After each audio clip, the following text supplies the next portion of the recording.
Hi guys, welcome back to the Max Spence Business Podcast. Today I have a very special guest. His name is Evan Carmichael. This guy is absolutely awesome. I've seen his YouTube videos. He's on LinkedIn. He's on a lot of social medias. I highly recommend that you actually check out this guy's content. It's great having you on, Evan. Appreciate the love, Max. Good to be here, man. Awesome, awesome. So why don't we jump in with like a short little a little bit more about who you are, sort of like just where'd you grow up, how did you get into business, and social media and stuff. Grew up in Toronto, Canada, still my home. Growing up, I did a lot of entrepreneurial things without knowing that I was an entrepreneur.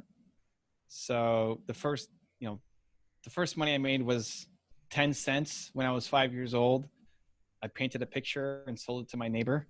And I got my first real taste when I was doing baseball cards. So 92, 93 was the height of baseball card season. And I'm in Toronto, and our Toronto Blue Jays were winning the World Series both years. So it was like baseball fever combined with baseball cards. And so that was where I cut my teeth on entrepreneurship, to be honest. I was buying and selling baseball cards every week, going to trade shows, negotiating with people who are, 40 and 50 years old, and I'm 12, 13. And if they gave me a dollar coin that had mud on it or gum on it, I'd take it and clean up that gum. And that's kind of how I got started in entrepreneurship. I thought I wanted to be a VP at a bank. If you look at my high school yearbook where it says, where are you going to be in 10 years? Mine said VP at a bank, because entrepreneurship wasn't super common or known. You kind of had to be crazy as an entrepreneur. Now it's a lot more common, which is awesome. And just kept chasing down what I was interested in. I think one of the things that's really led to my success is when I get an idea for something, I do it. Instead of finding all the reasons why it's not going to work, you're not going to win, I just focus on, I'm going to give it a shot and see what happens. Okay, awesome. Yeah, I actually read your bio. You did a lot of crazy stuff at such a young age. Like, I believe that you had a biotech company, and then you sold it, and then you started doing raising capital for companies. And this was when you were like, I think like 22 or something. Yeah, I guess it's pretty impressive looking back. It didn't feel all that impressive when I was in it, but I was 19, had a biotech software company, and we struggled a lot. And I guess looking back, it's easy to look at all the success, but we struggled a lot, man. And I was making nothing. I was making $300 a month. I felt terrible because I wasn't having any impact. I wasn't making money. I wasn't getting any results. It's just show up every day to have nothing happen really takes its toll. And it's probably the lowest point in my life just as a human. So, eventually, yeah, we did make it out and had success and all that. But the early days of that company was not very fun. And just that's part of running a business when you're getting it off the ground. Yeah. So what made you transition from, you went to the biotech and then capital, and then what made you go into what you're doing now? And I actually love what you're doing now with the whole movement that you started with Believe in, and empowering people to actually, if they have an idea, to actually execute on it and, actually give it a shot and pull the trigger on it. That's I think the world needs a lot more people like you out there to motivate people and sort of get people to actually believe that they can actually do it. Cool, man. Well, thank you for that. And you're doing it, right? Like Max Spence, you got your show going on too. This is how I started, man. I think your purpose comes from your pain. So I think whatever you struggled with the most as a human, you want to help other people not struggle as much through. So because I struggled so much as an entrepreneur and felt, that was the lowest emotional moment of my life, I want to help other entrepreneurs not feel that same low point. And I'm trying to do that in as many ways as I can. It started off with me walking into a YMCA and doing a speech to 3 entrepreneurs, to then building a website, to then doing YouTube. I think most people know me probably from my YouTube channel or my books. And my YouTube channel took 5 years to get to 7,000 subscribers. So in the first 5 years of my channel being up, I had 7,000 subscribers. And then the next 5 years, I went from 7,000 to 2 million. And it doesn't have to take somebody listening 5 years to get there. I think you could get there a lot faster. You probably already have more than that. But I was shy. I was introverted. I was always nervous. I was afraid of disappointing people. And so it took me a long time to build up the confidence as well as the skill to get in front of the camera and make videos. Okay, yeah. I sort of found too when I first started this, like the anxiety was just like when I first started doing podcasts and interviewing people, I was like, it just like felt like I was gonna throw up before each sort of podcast. But as I built it and went on, it's sort of like, and now it's just like sort of indifferent for me to just keep going and moving forward. But I want to move to, I actually have a question. This is more of a personal question for myself. And I've actually sort of noticed over sort of the time period that I've been tracking it, is that I've noticed that I have these bursts of like really like productivity and stuff. And I'm like super focused and I'm doing stuff. And then I'll have like this 3 to 2 day window of just like, I don't really care and don't really feel like doing anything. I was just wondering, as someone such as yourself who's achieved so much, did you ever have instances like that before? Still do. I think that's part of being an entrepreneur. And so now you need to design a schedule and a life that supports that. So you're not going to wake up every day and be super excited, right? Maybe you did today, but most people don't wake up every day. It's like, yeah, oh my God, I'm awake. Right? That's like not how people operate, but nobody does that, right? Like Tony Robbins doesn't wake up like that. And so don't feel bad if you don't wake up like that consistently. We've maybe all had some days where we're like just fired up for the day, but it's just not consistent. The difference with successful people is they create a schedule for themselves that when you're not feeling it, you still show up for your schedule. So there'll be some days that I get so excited for something, and I love those zones. When I'm in that zone, I try to stay there as much as possible because I'm going to create something magical.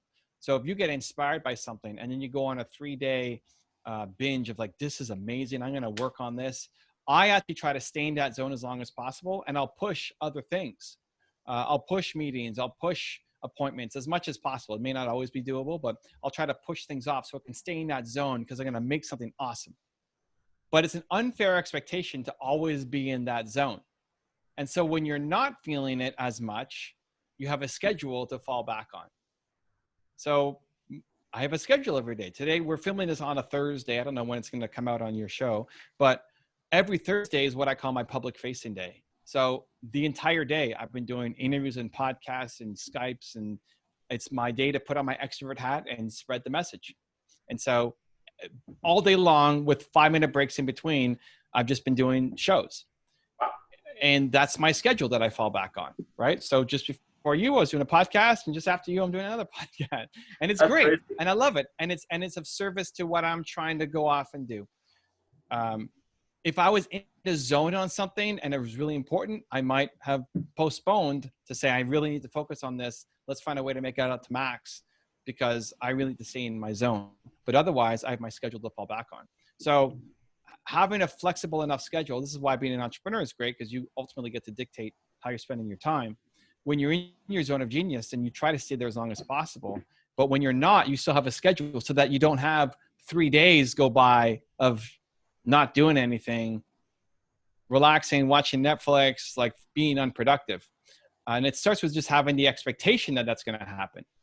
Knowing that you go in these ebbs and flows is great. Now you plan for it.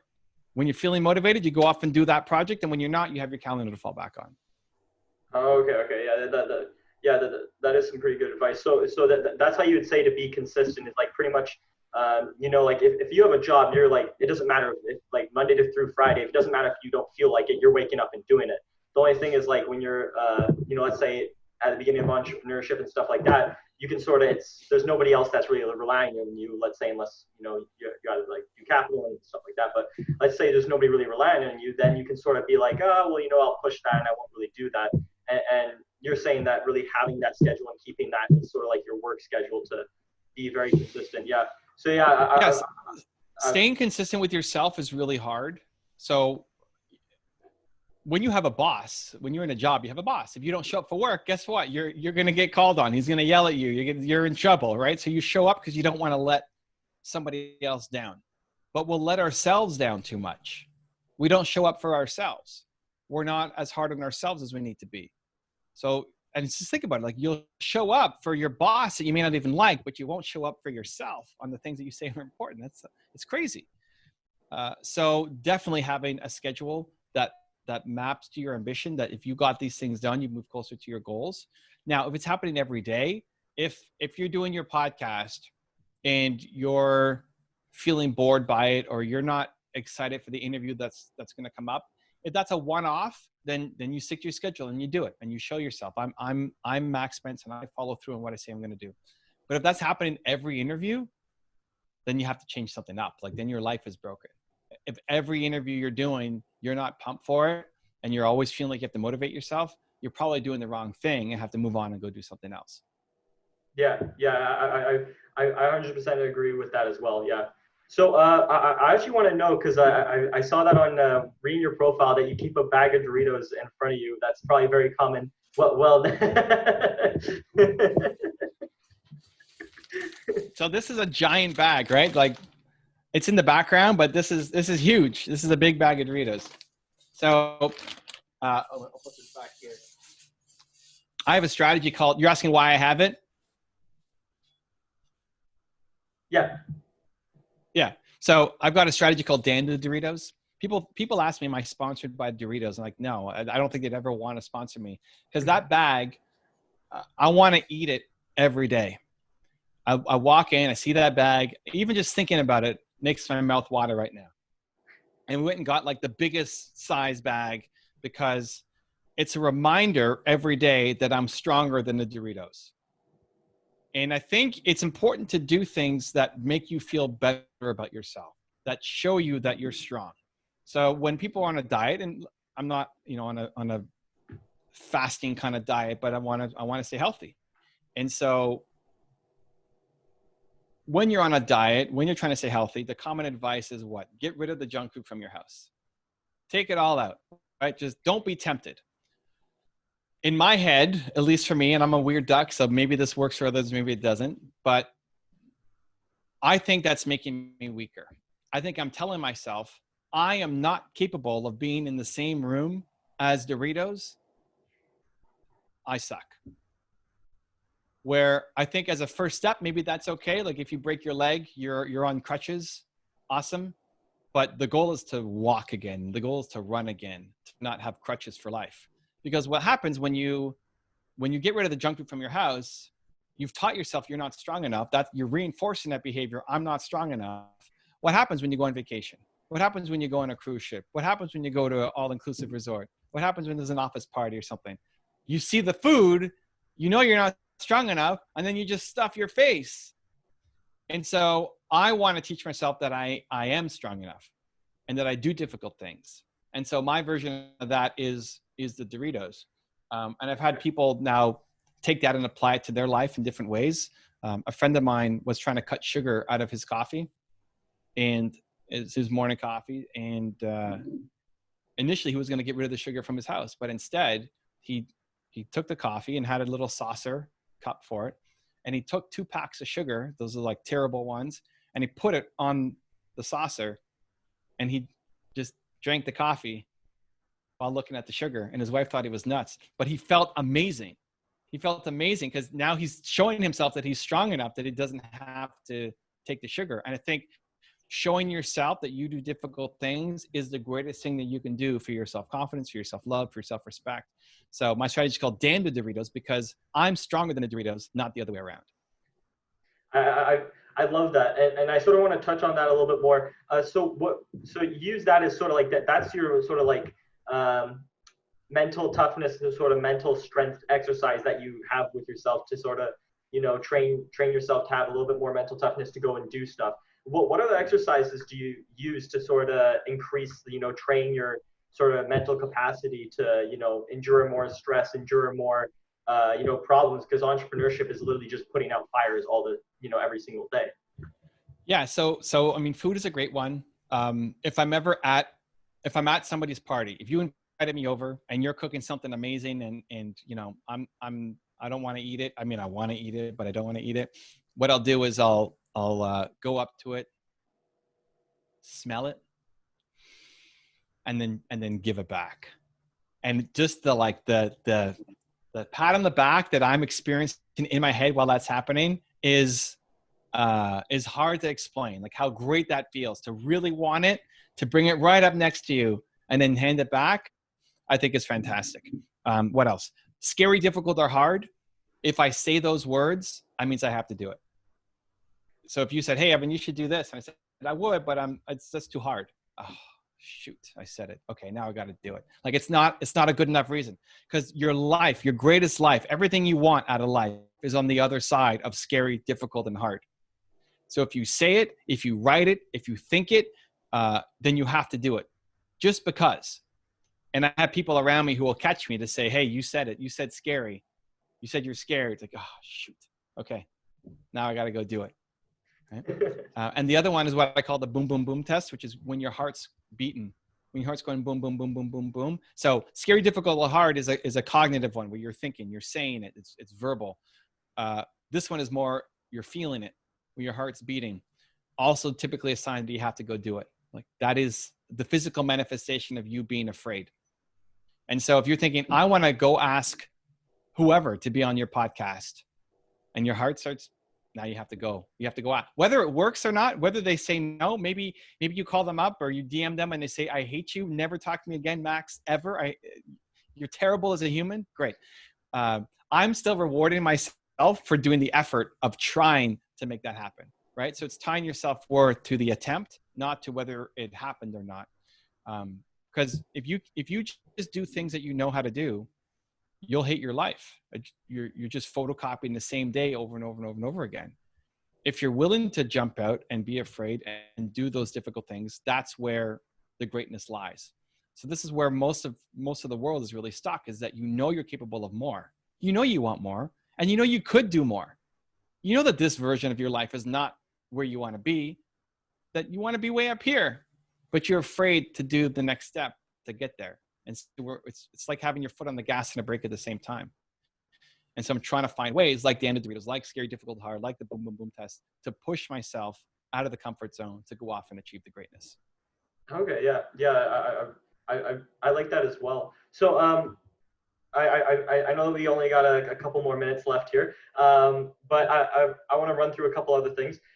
So happiness, what does that mean to you, and sort of how do you sort of find that in what you're pursuing, right? Because it's sort of like you might think you like certain things and you try and you don't like them. Is it about trying as many things as possible? Is it about doubling down on something that you sort of know you like, but you know it's you're getting the hard, scary, or difficult sort of coming up, and that's what's stopping you? Yeah, I think I divide happiness into two camps. The first is the instant gratification that you can get from eating a good meal, or from winning something. Like you hit your goal, you feel great for a second, and then you don't anymore. Like those instant moments, which can be really great, versus the long-term sustained happiness, which comes from living a purposeful life. If you want long-term sustained happiness, you have to feel like the work that you do matters. And so back to your purpose comes to your pain, understanding that you want to help other people who currently are who you used to be, and helping them out will fill you up on a level that is unimaginable. And that's where you get the long-term sustained happiness. If you felt like when you woke up that today mattered, that the work that you were going to do today would impact somebody's life, whether it's 1 million people or just one person's life, like today, the content that you make, the job you're showing up to do matters to somebody, you show up in a totally different way. You're way happier, you're way motivated, way more motivated, you have much more purpose, and you're going to make a lot more money as an entrepreneur as well. So sustained happiness comes from living a purpose-filled life. Okay, yeah, I like that as well. So yeah, so like that would be like giving back in sort of, like sort of like a teacher sort of role. Like once you've learned, or once you've already sort of blazed that trail in your own life, going back and then helping the next person up. Is that what you're sort of saying? Yeah. Okay. Yeah, whatever you struggled through, there's lots of people who are currently facing those same struggles right now, and you can help them, and you can give them hope, and you can give them strategies, and that will make you feel amazing to do it. Okay, awesome. The next thing I want to ask you is, so you must be getting pulled in a million different directions. How do you sort of manage your time and then also manage your stress as well?